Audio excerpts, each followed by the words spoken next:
আসসালামু আলাইকুম। সবাই কেমন আছেন? নিশ্চয়ই ভালো আছেন। আজ আমার বেলকনি বাগানের সবজি হারভেস্ট করছি।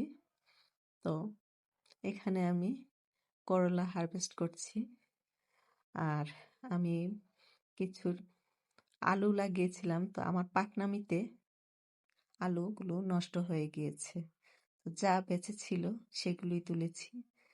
তারপর টমেটো উঠালাম।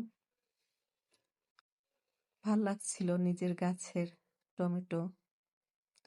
তারপর কাঁচামরিচ সবকিছুই গাছ থেকে একদম ফ্রেশ ফ্রেশ উঠানোর মজাটাই আলাদা। যারা সবজি গাছ লাগান তারাই একমাত্র বুঝবেন কতটুকু ভালো লাগে, শান্তি লাগে, প্রশান্তি লাগে। ছোট হোক বড় হোক বাগান অনেক ভালো লাগে।